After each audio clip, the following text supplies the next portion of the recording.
Салам алейкум Улан мырза. Бүгүнкү биздин берүүбүз деги эле ошол өзүңүздүн жашооңуздан тышкары ошо аалымдар менен болгон кызматташуу, аларга кызмат кылуу, алардын бир кол астында бир өзүңүздүн бир салымыңыз болсо дагы жардам берүү максатында интервьюну уланталы деп чечтик. Алгач эле канча жашыңызда ошол аалымдар менен пикир алышып, алардын кеңешин алып, аларга өзүңүздүн салымыңызды кошо баштагансыз? Алейкум ассалам рахматуллахи ва баракатуху. Чоң рахмат, Аллахым разы болсун. Ушинтип чакырып, маалымат берип коюңуз деп чакырганыңыздарга, эфирге чакырганыңыздарга. Негизи эле бул аалымдар деген ким? Же болбосо аалымдарга кандай кызмат кылуу?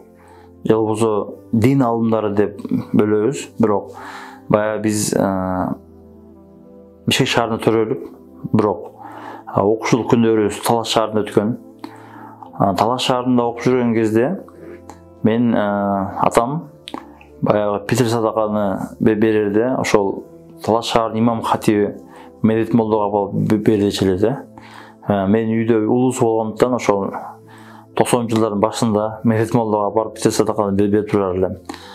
Ошол учурларда биздин ошол Талас жергесине бул жакта Бишкек шаарындагы Устаз Молдо Сабыр Дамыла өзүнүн досу, теңдешу Устаз Молдо Надар Дамыланы Талас жергесине жиберип, ошол Талас жергесиндеги кандайдыр бир деңгээлдеги талаба студенттерге сабак бердирип жиберген эле да. Аллахыма шүгүр, ал киши Талас жергесинде 10 жылга жакын кызмат кылган. Бирок алга чейин деле Талас жергесинде молдокелер болгон. Сатылган молдоке, Сагыналы молдоке, башка молдокелер, бирок алар баягы аз санда болгондуктан именно медресе ниетинде болгон бизге керек болуп, ошол Устаз Молдо Сабыр Дамыла Талас жергесине Устаз Молдо Надар Дамыланы жиберип, Талас жергесинде башталган. Бизде ал кезде жаш кичинекей эле бала болчок, мындай эле укканбыз, бирок эч кандай ал кишилер менен биз кызмат кыла алган жокпуз. Анан кийин Бишкек шаарына келгенден кийин баягы бул мечитке кызыгуу же болбосо намаз окуу кайдан пайда болду. 1998 жыл болчу. Мен баягы телевизорго карап отурсам, ошондо айт намаз болду да. Айт намазда мен атамдын бир тууган тайкеси бар эле, Балтыбай деген тайке. Ошо Балтыбай тайкени мен телевизордон көрүп калдым. Анан мындай кызыганыч болуп кетти да. Эмне үчүн тайкем айт намазга барды, мен барбай калдым депчи. Баягы Бишкекке жаш балабыз. Анан кийинкилеринде мен дайыма калтырбай барганга аракет кылдым да. Ошол эле Балтыбай тайкенин бир тууган Эш Мухаммед деген тайкебиз бар эле. Ошо Эш Мухаммед тайке 2000-жылдын баштарында ошо Абшүкүр Дамылага кызмат кылып, Абшүкүр Дамыланын сабактарына көп барар эле. Абшүкүр Дамыланын сабактарын бизде диск аркылуу угат элек, телевизордон угат элек. Анан ошол инсандарды баягы Өзөк ажынын Дилмүрөк адеп акылак борбору бар эле. Ал жерге да барып, Өзөк ажы бир уюштурган иш-чараларда бизде барып, ошол жерден кээ бир устаздарды көрөт элек, кээ бир дамылларды ошол жерден көрөт элек. Ошол жердеги азыркы күнгө чейинки диндеш бир туугандарды көрөт элек. Ошол эле Нуркамал Мизраимов Харке инибиз, Темирлан Акматов бир тууганыбыз, Тордакын Ниязалиев бир тууганыбыз, ошол жерде Мирлан Акматалиев бир тууганыбыз, Данияр Чормош бир тууганыбыз. Ошолор менен биз бир учурда бизден менен кичүү болсо дагы, бирок ошол 2000-жылдын баштарында ошол кишилер менен биргеликте жүрүп, ошол жерден устаздарды көрүп баштаганбыз. Бирок устазддарга биз кызмат кылуу кийинчерээк болду. Эмне үчүн дегенде, баягы убакыт өтүп, кичине болсо да кызмат кылуу деп негизи ошол Чуак Дамыла келгенден кийин, Чуак Дамыла баягы муфтийликтен кетип, элге сабак берип баштагандан кийин, ошол элге жайылыш керек экен. Ошол дисктерди алып, кандайдыр бир деңгээлде насаат медиа өсүп өнүгүш үчүн ошо биз биринчилерден болуп 100 диск заказ кылып, ал кезде 35 сом эле да, 3,5 миң сомго ошо 100 дискти заказ кылып, биринчилерден болуп, анан ошол дисктерди таратып, андан тышкары ошол учурда бир акция өткөн. Айт намазда Бишкек шаарындагы ошо маршруткалоо же автобус болуп бекер ташылат дегенчи. ошондо улан таксыр мага келип биринчилерден болуп, ошо биз биринчилерден болуп бир автобусту жалдап, ошо 3000 сом төлөп, бир автобусту бекер бир күн жалдаганбыз, бирок бир автобус жанына бир 4-5 маршрутка чыккан да. Бул негизи баягы идеянын авторлору Нематал ажеке, анан Жорой ажекелер да. Бирок баягы кызмат кылуу деп бизге Аллах насип кылган экен. Ошол кызматтан баштап, анан баягы убакыт өткөн сайын ошол четте жакта жүргөн Үстен биздин устаздарыбыз, ошолорго тыйын жөнөтүп турат бир учурлар бар эле. Кудайыма шүгүр, Аллахым ошол нерселердин баарын кабыл кылсын, ошол зыяда кылсын. Аллахым кабыл кылсын. Азыр сиз айтып жаткан аалымдардын көп түрдүүлүгүн айтып чыктыңыз. Эми мындай катар менен кетсек, башында турган ошо алып аалымдардын бири ошо Молда Сабыр устаз менен кантип таанышып калгансыз, биринчи кызматыңыз, кийин биз билген ошол китептерин чыгарууда Расул Акрам Ислам институтуна бир салым кошуп аткан учурларыңызды билебиз да. Деги эле ошо биз билбеген дагы нерселерин айтып кетсеңиз, алгачкы таанышканыңыздан баштап. Негизи Молдосор дамыланы биз сыртынан эле билип жүргөнбүз көп жылдар боюнча. Ошол эле Расул Акрам Ислам институтунда негизүүчүлөр экенин билгенбиз. Ошол жерде ирандык бир туугандар менен иштешет экенин билгенбиз. Бирок ошо 2017-жылга чейин биз жакын мамиледе болгон эмес элек. Анткени ал учурда эми баягы мүмкүн баягы жакындашуу мүмкүн болбогон эмес. Анан 2017-жылы май айында Тарел Дамла Абжалбеков Египет мамлекетинен окуусун бүтүп келди. Биз ал киши менен мурдатан эле тааныш элек. Бирок устаз Молдосор Дамла ошол Тарел Дамла келгенден баштап жакындаша баштадык да. Анан Аллахтын насип кылып Талас областынын имамдары окуйбуз деп бир өздөрү ниет кылышып, ушул бизге семинар уюштуруп бергиле деп келген экен. Ал идеяны Талас районунун имам хатиби биздин Кенжете Дамылага айткан экен. Кенжете Дамыла ортого салып, анан именно ошо Расул Акрам Ислам институтунда биз 4 күндүк семинарды Талас районунун имамдарына уюштуруп берген элек. Ошондон болсо Дамыла менен жакындашып дагы. Бирок ага чейин зыяраттар болуп турган. Ошол учурда сөздөр кетип турган. Ошол учурда ошол китепти чыгаруу боюнча ал күнгө чейин китептерди дагы бир таластык бир тууган акелерибиз чыгарган экенин билгенбиз. Анан ошол бир сөздүн сөзү чыгып калып, анан ошо Молдосор Дамла сунушту бизге айтып калды.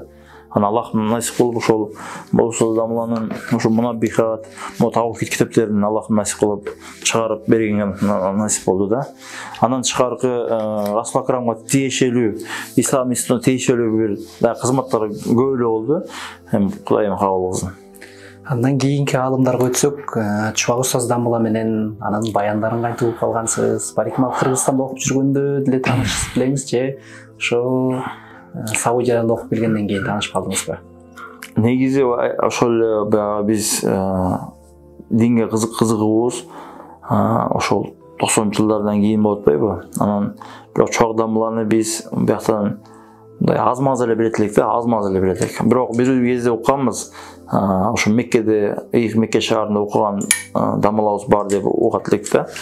Анан ал киши 2008-жылы Кыргызстанга келди да. 2008-жылы келип, ошол мусулмандар дини башкармалыгында бир бөлүмдү жетектеп, ошол эле иштеп калды. Андан кийин мындай элге таануубуз ошо муфтий болгондон баштап таанылып баштады да.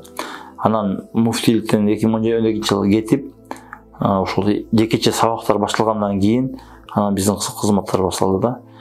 Чоң Дамла менен ошол кээ бир иш-чараларга, диний иш-чараларга чакырып, ал жерде талкуулаган маселелер болгон. Чоң Дамланы ошол Талас областына алып баралы деген сөздөр болгон. Бир учурлар ортодо кеткен да.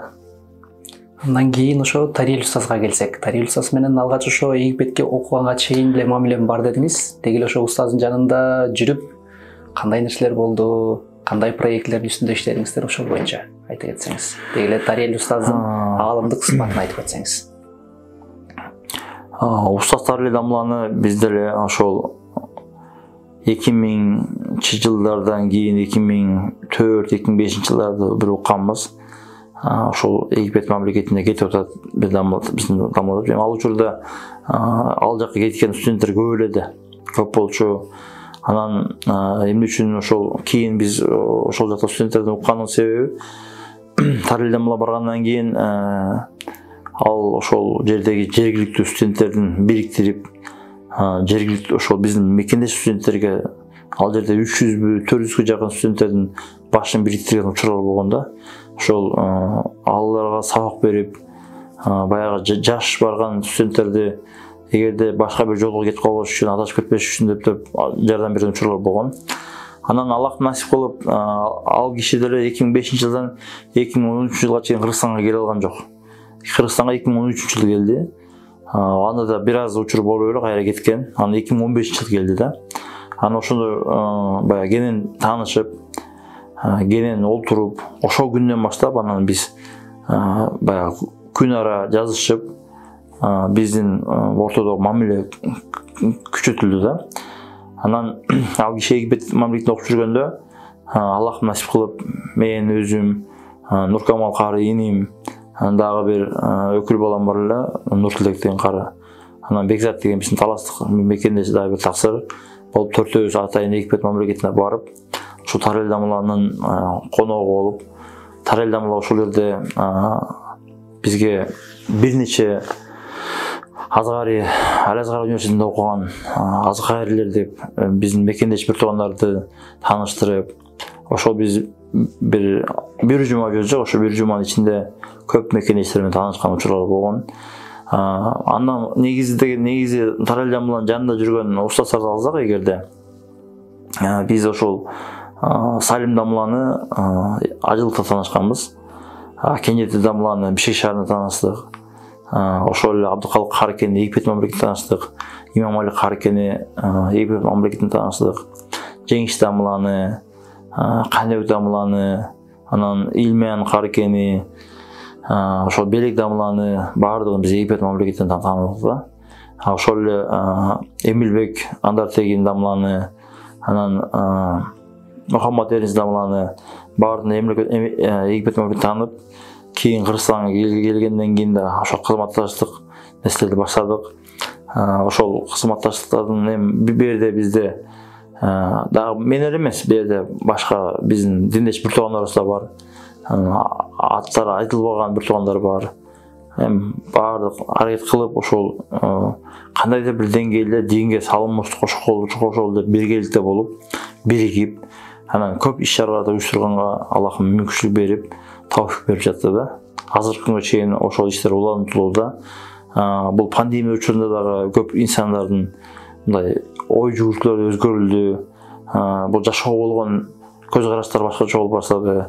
Ошол себептен биз дагы ошол убакытты көрсө өткөзө турбайбы, акчаң бар болсо деле эч кандай жардам бере албай калып турбайбы деген таризде ошол убакытты тек кетирбейли деп Азгари KG деп мындай канал ачып, андан чыкар ошол алымдарга кызмат кылып, динге кызмат кылган устаздарга кызмат кылып, ошо баардыгына кандайдыр бир эле кызмат кылдым. Ал көп бир комплекстүү да. Ошол эле үй маселелери, ошол эле айлык маселелери, же болбосо бир кандайдыр бир жардам маселелери, ошол баардыгын уюштуруп бергенге аракет кылып, ошо бир уюм, топ болуп, Аллахым кабыл кылсын, аракет кылып жүрөбүз да. Тарил устаз менен иштешүүдө анын мындай аалымдык билим алуусун, достор менен мамилесин, деги эле ошо китепке болгон сүйүүсүн көрө алдыңызбы? Албетте, негизи устаз Тар Элдамала өзү башкача адам. Бар нерсеге кылдаттык менен мамиле кылган.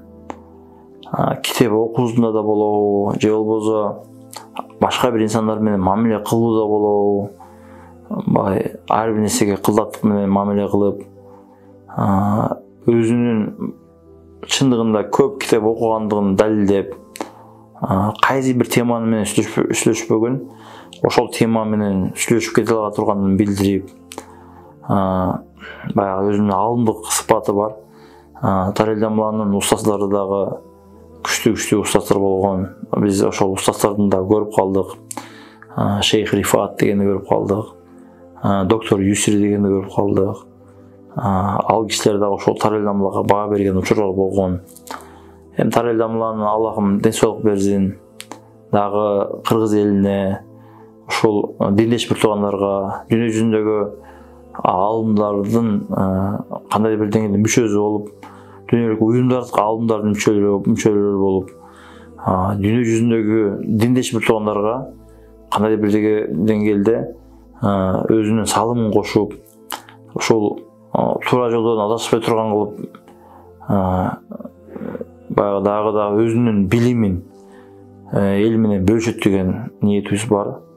Кудайым берекесин берсин, Кудайым жеңилдигин берсин. Кудайым иншалла. Аллахым бизге Кыргызстанга ошондой алымдар берген Кудайыма шүгүр. Бул алымдардын баардыгы сүйүт пайгамбарлардын мураскорлору дейт. Анан Кудайым алымдарыбыздын өмүрлөрүн узун кылсын. Анткени акыркы 2-3 жылдын ичинде көп эле алымдар өтүп кеткен учурлар болду. Жан кейде турган учурлар болду. Ошол алымдарыбыз бар экен, кандай бир деңгээлде биздин мекендештер илим алып, билим алып, ошол эле 10 жыл мурун же 20 жыл мурунку учурдан азыркы учурга биз алдыганча алдыга кеттик да. Биз Тарел Дамланы кийин сапар менен дагы Египет мамлекетине коштоп бардык. Кийин Россия Федерациясына коштоп бардык. Анан дагы бир пландарыбыз бар, эми Европа мамлекеттерине, АКШ мамлекеттерине, ошол баягы түштүк чыгыш Азия деп коет. Биздин Малайзия, Индонезия дагы бир тууган мекендеш, ошо диндеш бир туугандарга дагы зыярат кылуу ниетинде. Ошол эле Япония, Корея мамлекеттерине да барайын деген ниетибиз бар. Ошол динди жайылтып, динге кызмат кылганды, динге болгон көз карашты башкача бир абалда алып келе тургандай кылып, анан Кудайым насип кылса, да келечек алдыга койгон пландар көп. Аллахым насип кылса, дагы убакыт көрсөтөт Кудай. Деги эле ошо кыргыз алымдарынан тышкары дагы чет элден келген алымдарга да кызмат кылганыңыздарды билебиз. Ошо акыркысын билгенибиз, пайгамбарыбыздын 28-небереси Ахмад Шариф устаз Кыргызстанга келгенде да көп кызмат кылдыңыздар. Мындай үстүртөн жеңил көрүнгөнү менен ошол иш-чараны уюштуруу канчалык деңгээлде болду? Аэропорттон түшкөндөн 2 жуманын тегерегинде. Шейх Ахмад Шариф менен биз Аллахым насип кылып 2017-жылы ошол Египет мамлекетине сапар кылган кезде бизди Акылдамла деген ошол кишинин үйүнө алып барды. Анан ал киши айтты, ошол жерден сиздер Кыргызстан Азирети муфтий ошол кездеги Максат Ажыдан кийинки ошо менин үйүмө келген экинчи коноксуңар деп аябай жылуу кабыл алган. Ал конокторго Кыргызстандан биз барганбыз, Нуркамал Кары иним барган, Акылдамла барган, Белек Дамла барган, анан Нуртилек Карыке, анан Бекзат Таксыр болуп ошо үйүнө конок болгонбуз. Бир учурда баардыгы арабча сүйлөшүп баштаган. Мен баягы арабча жакшы түшүнбөгөндөн бир аз. Анан бир учурда мен англисче сүйлөшүп баштадым да. Шейх Ахмад Шариф алхамдулилла баардык англис тилинде да эркин сүйлөгөн, араб тилинде эркин сүйлөгөн шейх. Жылуу кабыл алып, андан кийинки учурларда бир жазышып жүрдүк. Анан Кыргызстанга Чоак Дамланын чакыруусу же муфтият чакыруусунда ошол жылдары 2016 жыл келгенин биз билебиз. Ал кезде көрүшкөнбүз, бирок ал кезде мындай жакын эмес, мындай мечиттерден көрүшкөнбүз. Анан кийинки бир учурда дагы Чоак Дамла башка да шейхтер чакырган. Ал шейхтер келип, убагында билесиздер, 2014-жылы Ыйык Кабанын, Ыйык Аль-Харамдын 6 имамдын бирөөсү Шейх Аль-Муаккили деген Кыргызстанга келип кеткен. Ошо биздин Кыргызстан мусулмандар дини башкармалыгынын Азирети муфтийдин чакыруулары менен. Негизи Кыргызстанга келип турган алымдар бар.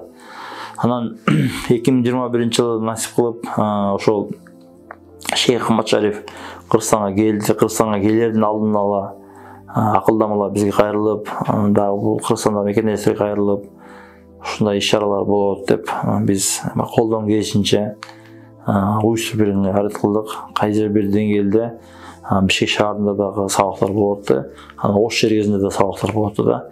Ал шейх Баткен жергесине да барып келди. Андан кийин дагы Иорданиядан келген шейх келип кетти. Аль-Хадж шейх. Ал киши да ошол Устаз Молдосор дамалар менен жолугуп, дагы башка дамалар менен жолугуп, мындай Кыргызстанга мындай керектүү сабактарды, дарстарды берип кетти десем болот да. Эми ошол эле Алиаскар университетинин бүтүп келген устаздар тууралуу кеп кылсак, ошол эле Акылдамыла, Белектамыла, Кенжетай устаз, Сулунбек Усаналиев, Мухаммад Эрнис устаз дегеле ошол аалымдардын башын бириктирип бир проект үстүнөн алып барыш канчалык деңгээлде сизге жеңил болдубу же оор болдубу? Негизи эле Алиаскар университетинин баягы бүтүрүүчү устаздары менен ошо Алиаскар университетине барган зыяраттарыбызда 2017-жылы жакшылап таанышып, андан кийин алар байма-бай биринин артынан бири ошол жылдары келип баштады да. Негизи Тарел Дамыла келди, андан кийин Адам Орун Кенжетай Дамыла келди, Мирзот Дамыла келди, Мухаммад Эрнис Дамыла келди, Эмил Дамыла келди, анан кече жакында Белек Дамыла келди да. Сулум Дамыла ал киши Башкирт окуган. Ошол себептен биздин баягы андан кийин биздин Орто Азияга белгилүү оң караттын ээлери, каркелерибиз келди, Имамали Карке менен Абдыкалык Каркелер. Андан тышкарыда Каныбек Дамыла келди. Эми ошол негизи бул кишилердин баардыгынын эле ниеттери Кыргызстанга келип, ушу динди таратып, өздөрүнүн алган илимдеринен башка бир туугандар менен бөлүшкөнгө келишкен да. Анан ошол биздин негизги биригилүүбүздүн бири 2020-жылдагы пандемия учурундагы, пандемиядан кийинки абал учурундагы себеп болду. Ошондон кийинки учурда биз ага чейин ниет кылганбыз, бирок ошондон кийин мындай чечкиндүү ниет кылып, биз кызмат кылышыбыз керек. Кызматты кандай кылабыз? Биз ошол каналдарды ачып, YouTube каналдарды ачып, сабактардын баарын тартып, баардыгын элге жеткире тургандай кылып, анткени биздин мекендештер аракчада жүрүп, бирок алар келе албай калышы мүмкүн, бирок алар офлайнын көрө албаса дагы онлайн кылып көрө тургандай кылып, ошол бир анан азыркы биз отурган кеңсе биздин Талгат ажакебиз бар. Талгат ажакеге биз кайрылып, ушундай бир кеңсе ачыш керек эле деп кайрылып, анан издеп жүрдүк. Бишкек шаарынан 3 бөлмөлүү квартира батир издедик. Анан таптык, бирок 100 квадрат эле бир бөлмөлөрдү таптык. Бирок копулубузга толгон жок да. Анан бир күндөрдүн биринде Талгат ажаке айтты: "Менин досум бар, Нургал ажаке. Ошол кишиге кайрылалы" деп, анан ошол киши менен себеп болуп, ал кишилердин себеби менен биз ушу кеңсени ачып, атайын бул кеңседе сабактар уюштурганга бел байлап, ошол кандай бир 1,5 жыл болсо дагы, бирок ичинде көп эле сабактар уюштурулуп, көп эле иш-чаралар уюштурганга болду. Эми Кудай буйрса, сентябрь айынан баштап кайра башка сабактар башталат. Кийинчерээк ошо апалар менен дагы кызматташууңузду да байкап калдык да. Дегеле ошол апалар менен иш-чара уюштуруу, ошолорго мисалы Куран конкурстарын уюштуруу, ошолор боюнча айта кетсеңиз. Негизи бул иш-чаралар 2014-жылдары эле башталган. Биздин баягы максаттардын бири, негизи максаттардын бири өзүбүз сөз менен айта албасак дагы, бирок биздин хобби бар эле, ошол китеп алып, бирок башка элдерге таратып эле да. Ошо мурунку жылдары эле ушундай бир хадия ниетинде китептерди таратып эле бар эле. Туугандарга болобу, досторго болобу, ошол эле диндеш бир туугандарга болобу, баарына китеп таратканга Аллах насип кылыпчы. Анан ошол биздин Бишкек шаарындагы, Талас областындагы, ошол Чүй областындагы мечиттерге биз ар кандай кароо сунактарга, медреселерге барып кароо сунактарга уюштуруп турат элек. Ошо элдердин кызыктырууна, ал жерде ошол белектерге китеп коюп, же болбосо бир баалуу белектерди коюпчу. Анан бир учурларда аял затына дагы көңүл бурула турган бир учурлар болуп калды. Ошондо биз апаларга Куран көңүрсү уюштуруп, анан апалар эле эмес, ал жерде аял заты жаш кыздар деле бар. Аларга салават көңүрсүлөрдү уюштуруп, же болбосо бирөөлөрүнө ошондой бир анан баягы ар бир кыз мотивационный неме берип, мындай Кудайыма шүгүр бир жарыя кылып эле, анан бир ай убакыт бересиңби, 2 ай убакыт бересиңби, алар күнүгө отчет тапшырып, бир бир жамааттык иш болуп, ар кимге кызыгуу болуп, анан ар бир инсанды баягы четке калтырбай, ар бирине белек-белегин аракет кылып, Кудайыма шүгүр бир жакшы күндөр өткөн. Дагы да ойлойм, келечекте бир жакшы иш-чаралар болот депчи. Жанагындай медреселерге көп зыярат кылып каласыздар. Акыркы бир ачылып аткан мечиттердин ачылышында көп болуп каласыз. Жакында эле буюрса ачыла турган ошо Таластагы казыяттын ачылышы болот. Дегеле ошолор тууралуу айта кетсеңиз. Ооба, эми баягы өзүмдүн негизги жумушуман тышкары кечкинде болобу, же дем алыш күндөрү болобу, коомдук иштер менен алек болот кезинде. Анан ошо коомдук иштердин бирлери ошол эле медреседеги кароо сунактар, талабаларга уюштурган кароо сунактар, ошол эле баягы имамдарга китеп таратуу иштери, кандайдыр бир деңгээлде ал китепти алар албай калышы мүмкүн, бирок убакыт бар кезде, колунан бар кезде ошол китептерди берип калуу да. Анан ошол медреселерде иш-чаралар болуп, анан жакында эле Кудай буйрса Талас областынын жаңы казыяты 2022 жылдын октябрь айында ачылат деп турабыз. Ал казыяттын башталышы 2021 жылы башталган, сентябрь айында. Кудайыма шүгүр, бир жылдын ичинде, бир жыл айланбай жаңы казыят салынып, ал жерде бизге окшогон дагы Ринат бир тууганыбыз, андан тышкары дагы башка бир туугандарыбыз, жардам берген, атылбаган бир туугандар көп. Ал бир туугандардын ар биринин салымдары бар. Эми Кудайым өзү билет, Кудайым өзү эселеп соопторун берсин. Кудайым буйрса ошол Талас областынын жаңы казыяты ачылат эми октябрь айында ачылат деп турабыз. Умрага барууда кайсыл аалымдар менен же болбосо бир каарылар менен барганыңыз? 2018 жылы умра ажылга биз Тарел Дамланы ажы башчы кылып алып барганбыз. Тарел Дамла ошо биздин 19 кишиден турган жамааттын умра башчысы болуп, ошол өзүнүн илимин, билимин ошол жерден сапардан бизге айтып берип, аябай жакшы кызыктуу сапар болгон. Ал сапарда кимдер болгон? Ал сапарда ошол диндеш бир туугандардын бардыгынын атасы, апалары, тайжелери, жалаң жакын кишилер болгон да.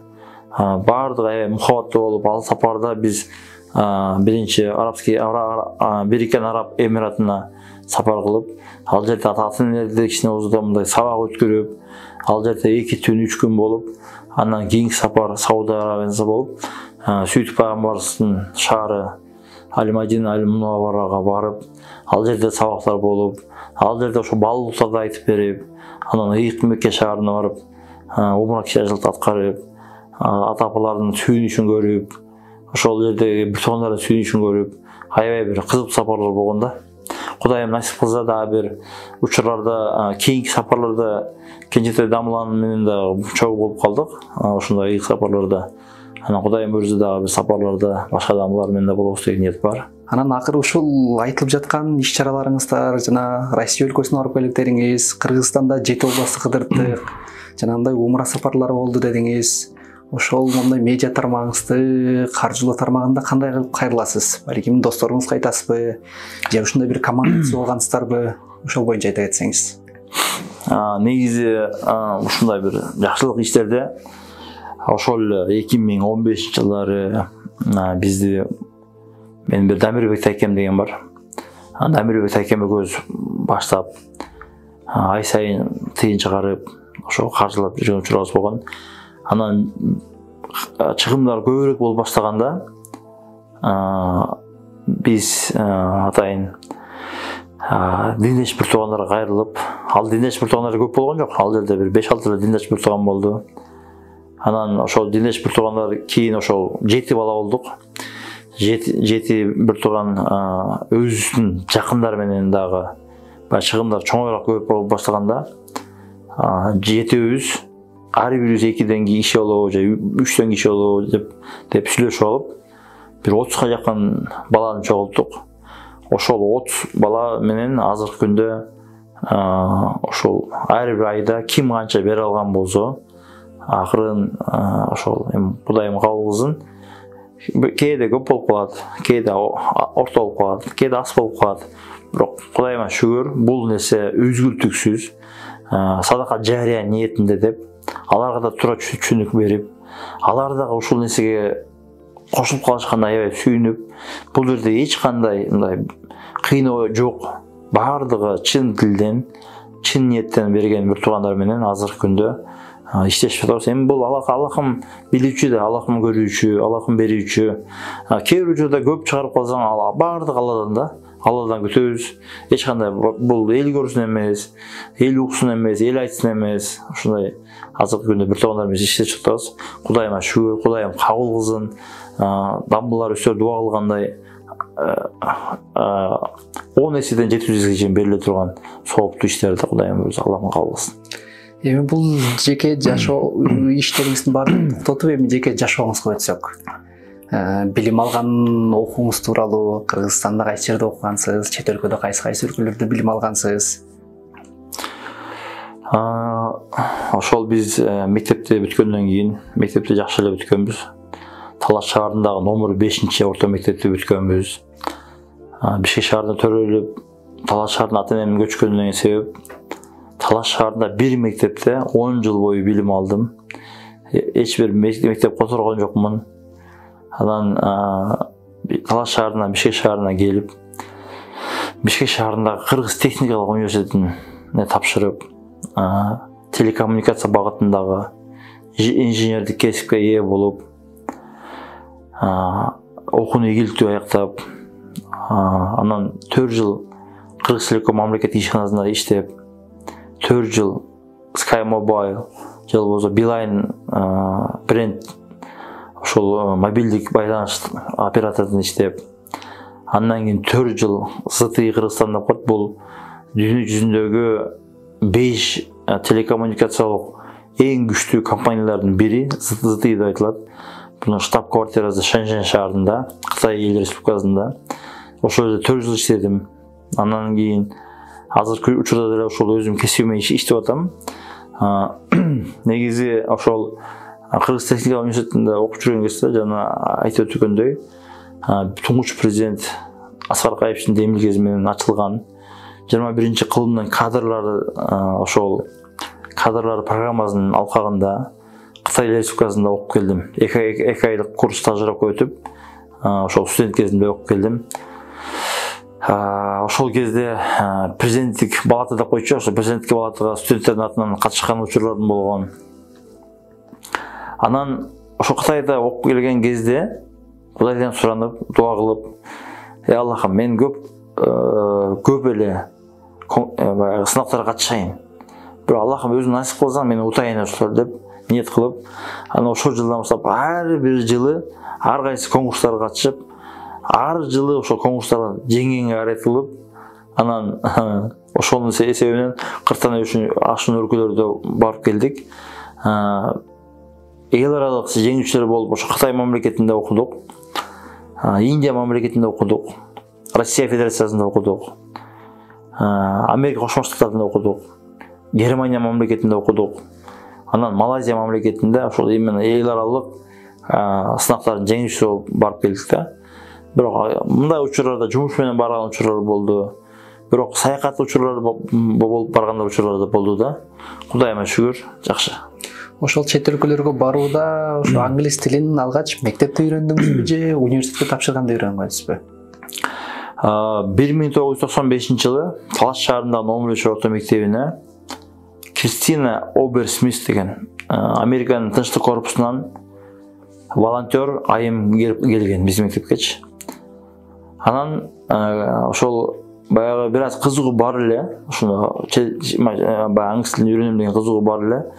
Анан ошол айым баардыгыбызга келип эле, класска келип эле, эртең жаңы дептер алып келди. жаңы дептерге 5 суроодан түзүп келди деп ушундай тапшырма берди да. Анан баардыгысын түзүп келдик. Анан түзүп келсек, ал дептерлер барып чогулуп кетет. Үйүнө алып барып, анан ар бирине наклейка коюп, кайра бизге 5 суроо өзү жазып келет да. Анан ушинтип отуруп, мен практика түрүндө ошол аңгыз тилге кызыгуум. Ошол айым менен 2 жыл окудум. 95-97 жылга чейин. Анан ошондон кийин деле мен аңгыз тилин көп окуган жокмун, бирок кандайдыр бир деңгээлде ошо практика ошол бойдон калган. Ошо база ошолордун бири болду да. Университетке келгенде деле аңгыз тилин окудук, бирок баягы мурунку эле база менен. Анан 2005-жылы Америка Кошмо Штатына тапшырып өтпөй калдым да, бирок ошо именно аңгыз тилинен сынагынан өтпөй калдым. Бирок ошол эле аңгыз тилин базасы менен Индия мамлекетине өтүп кеттим да. Анан Индия мамлекетинде 6 жума жүрүп, кандайдыр бир деңгээлде аңгыз тилин көбөйттүм. Анан кайра келип, жок, мен кичине болсо аңгыз тилинен бир аз окушум керек экен деп, Бишкек шаарындагы Түштүк кичи районундагы ошол аңгыз тилинде курс бар. Ошол жерге 4 ай барып, талыкпастан барып, анан 2006-жылкы Америка Кошмо Штаттарына тапшырыла турган аңгыз тилинен тапшырылган тестке катышып, андан мурунку техникалык тесттерге катышып, ийгиликтүү өтүп, анан Американын Гос департаментинен стипендиясын алып, анан Америка Кошмо Штатына 1 ай окууга кеткем да. Дүйнө жүзүндө бир көптөгөн мамлекеттерди көрдүм дедиңиз. Ошол жерден эң узакка созулган кайсы өлкөдө болду? Балким 1 жылбы же 5-6 ай болду? Ошондо бир кусалыгыңызды айтсаңыз. Жок, эгерде мындай жалпы алганда ошол 2 ай болду. 2 ай болгондо бул Кытай Республикасы болду. Баягы студент кездеги 20 жаштагы эң узакка созулган окуу ошол болгон. Эми жаштык болду, ал кезде деле өтө көп кусалык болгон жок, бирок мүмкүн биринчи чыккан үчүн, мүмкүн баягы кандайдыр бир деңгээлде кусалык болушу мүмкүн. Андан кийинкилер 6 жумалык болду, 1 айлык болду. Анан убакыт өткөн сайын бир учурда үй бүлөнү кургандан кийин баягы кызым жаңы төрөлгөн учурлар болгондо ошолордо бир аз кусалык болушу мүмкүн, бирок баардыгы эми убактылуу кусалыктар болуп атты да. Рекордтук көргөзгөн бир жылдыгыңызды айта аласызбы? Ушул жылы Кыргызстанда болбой бир 5-6 мамлекетти көрүп, таласка да эмес, Бишкекке да кире албай калган учурларыңыз болгонбу? Биринин артынан бири уланган жылыңыз. Бир жыл бар, 1 жыл болгон. 2009-жылы наоборот мен эч жака чыга албай калып, кысытка чыга албай калып, ушу Кыргызстандын баарын кыдыргам да 2009-жылы.